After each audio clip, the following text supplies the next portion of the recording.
Sejarah perjuangan bangsa Indonesia terbagi menjadi dua, yaitu sejarah perjuangan bangsa Indonesia di masa kejayaan nasional dan sejarah keperjuangan bangsa Indonesia di masa kolonialisme Belanda. Masa kejayaan nasional ini terbagi menjadi dua, yaitu kejayaan Majapahit dan masa kejayaan dari kerajaan Sriwijaya.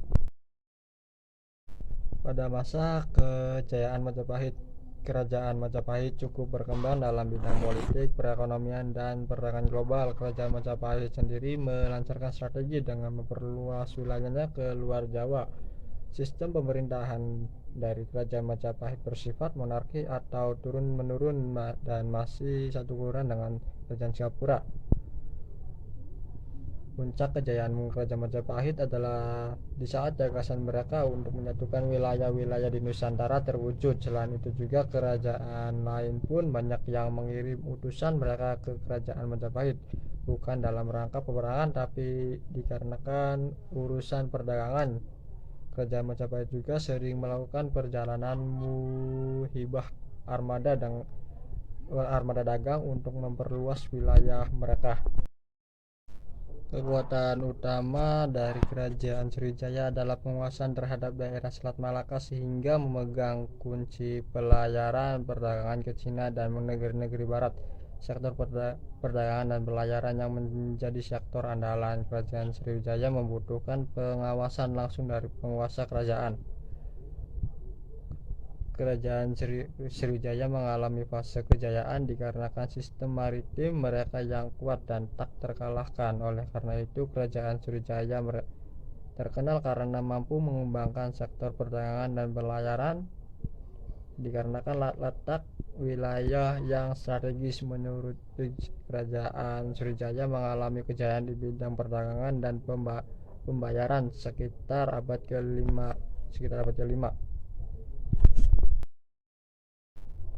Sejarah perjuangan bangsa Indonesia di masa kolonialisme Belanda, yaitu terjadinya beberapa perlawanan di berbagai daerah dari penjuru Nusantara, yang antara lain Kapitan Patimura menggerakkan pasukannya dan melakukan perlawanan di abad ke-19, tetapi ditangkap pada bulan November 1817 dan ia dijatuhi hukuman gantung.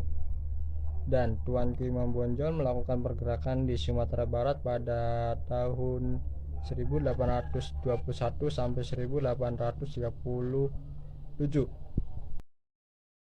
Sejarah perjuangan bangsa Indonesia pada masa kolonial Jepang dan perumusan Pancasila, yaitu pengaruh kebijakan politik Jepang terbagi menjadi perjuangan melalui kerjasama yaitu atau koperasi, perjuangan melalui gerakan bawah tanah atau non-koperasi, dan juga sistem perumusan Pancasila dan proses perumusan Pancasila.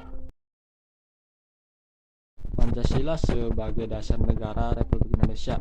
Pengertian Pancasila dalam sejarah. Pancasila adalah identitas bangsa Indonesia itu sendiri sepanjang masa. Yang kedua, Pancasila sebagai lambang negara.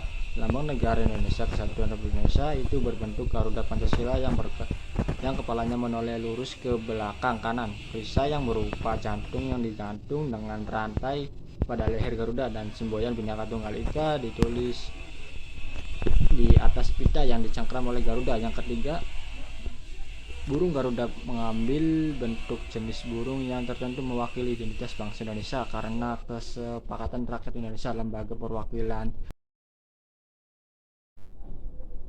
Pancasila sebagai ideologi nasional bangsa Indonesia terbagi menjadi 4, yaitu Pancasila sebagai ideologi nasional dan perkembangan Pancasila sebagai ideologi dari masa ke masa, makna Pancasila sebagai ideologi nasional, dan nilai Pancasila sebagai ideologi nasional. Pancasila sebagai sistem filsafat. Definisi filsafat dalam hubungan dengan lingkup bahasanya, maka mencakup banyak bidang bahasa. Yang kedua, rumusan Pancasila sebagai suatu sistem.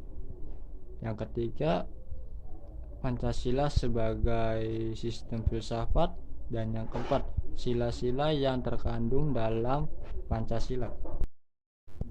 Pancasila sebagai sistem etika terbagi menjadi 5, yaitu sistem etika pada Pancasila, nilai yang terkandung pada Pancasila, historis, sosiologis, dan politis Pancasila sebagai sistem etika, dinamika dan tantangan Pancasila, urgensi Pancasila sebagai sistem etika. Pancasila sebagai dasar nilai pengembangan ilmu terdiri dari 3, yaitu ilmu dalam perspektif Pancasila, peran ilmu pengetahuan dan teknologi dalam, serta Pancasila sebagai dasar nilai dalam strategi pengembangan iptek. Pancasila dalam konteks ketatanegaraan terbagi menjadi 3, yaitu kedudukan Pancasila dalam ketatanegaraan Indonesia, yaitu sebagai sumber segala hukum, sebagai pandangan hidup, dan sebagai dasar negara. Yang kedua, struktur ketatanegaraan. Dan yang ketiga, sistem ketatanegaraan menurut Pancasila. Pancasila dan realisasi HAM di Indonesia memiliki 2 bagian, yaitu konsep dasar HAM dan bagaimana merealisasikan HAM di dalam sistem Pancasila. Pancasila sebagai paradigma kehidupan bermasyarakat, berbangsa, dan bernegara memiliki 3 aspek, yaitu pengertian paradigma, Pancasila sebagai paradigma kehidupan bermasyarakat dan bernegara, dan macam-macam aktualisasi Pancasila.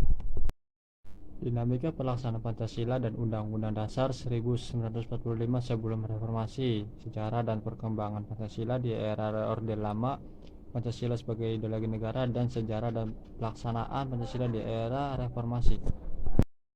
Dinamika pelaksanaan Pancasila dan UUD 1945 pasca reformasi, hakikat Undang-Undang Dasar dan Pancasila di era pasca reformasi.